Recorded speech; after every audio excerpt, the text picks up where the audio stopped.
ಬಂಗಾಳಕೊಲ್ಲಿಯಲ್ಲಿ ವಾಯುಭಾರ ಕುಸಿತ.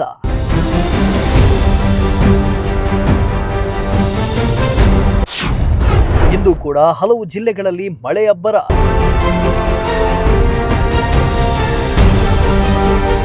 ಬಂಗಾಳಕೊಲ್ಲಿಯಲ್ಲಿ ವಾಯುಭಾರ ಕುಸಿತ ಉಂಟಾಗಿದ್ದು ಇಂದು ರಾಜ್ಯದ ಹಲವು ಜಿಲ್ಲೆಗಳಲ್ಲಿ ಗುಡುಗು ಸಹಿತ ಮಳೆಯಾಗುವ ಸಾಧ್ಯತೆ ಇದೆ ಎಂದು ಹವಾಮಾನ ಇಲಾಖೆ ಮುನ್ಸೂಚನೆ ನೀಡಿದೆ.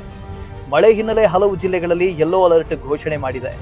ಶಿವಮೊಗ್ಗ, ಮೈಸೂರು, ಮಂಡ್ಯ, ಚಾಮರಾಜನಗರ, ರಾಮನಗರ, ಕೋಲಾರ, ತುಮಕೂರು, ಚಿತ್ರದುರ್ಗ ಜಿಲ್ಲೆಗಳಲ್ಲಿ ಗುಡುಗು ಸಹಿತ ಮಳೆಯಾಗುವ ಸಾಧ್ಯತೆ ಇದೆ.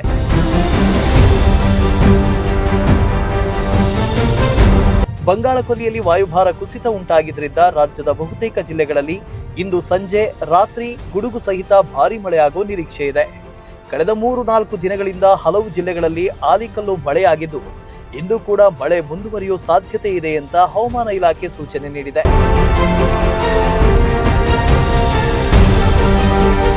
ಇತ್ತ ತುಮಕೂರಿನಲ್ಲಿ ಕಳೆದ 3 ದಿನಗಳಿಂದಲೂ ಸಂಜೆವರೆಗೂ ಸುಡು ಬಿಸಿಲಿದ್ರೆ ಸಂಜೆ ಮೇಲೆ ಇದ್ದಕ್ಕಿದ್ದ ಹಾಗೆ ಮೋಡ ಕವಿದ ವಾತಾವರಣ ಸೃಷ್ಟಿಯಾಗ್ತಾ ಇದ್ದು ಗುಡುಗು ಸಹಿತ ಭಾರೀ ಮಳೆ ಆಗ್ತಾ ಇತ್ತು. ಇಂದು ಕೂಡ ತುಮಕೂರಿನಲ್ಲಿ ಮಳೆಯಾಗುವ ಸಾಧ್ಯತೆ ಇದೆ ಅಂತ ಮುನ್ಸೂಚನೆ ನೀಡಲಾಗಿದೆ. ಕಳೆದ ಹಲವು ದಿನಗಳಿಂದ ಭೂಮಿ ಕಾವೇರಿದ್ದು ಅಕಾಲಿಕ ಮಳೆಯಿಂದಾಗಿ ಭೂಮಿಗೆ ತಂಪೆರೆದಿದೆ. ಮಳೆಯಿಂದಾಗಿ ಉಷ್ಣಾಂಶ ಪ್ರಮಾಣ ಕಮ್ಮಿಯಾಗಿದ್ದು ಜನರು ನಿಟ್ಟುಸಿರು ಬಿಟ್ಟಿದ್ದಾರೆ. Bureau report, Prajashakti TV, Tumakuru.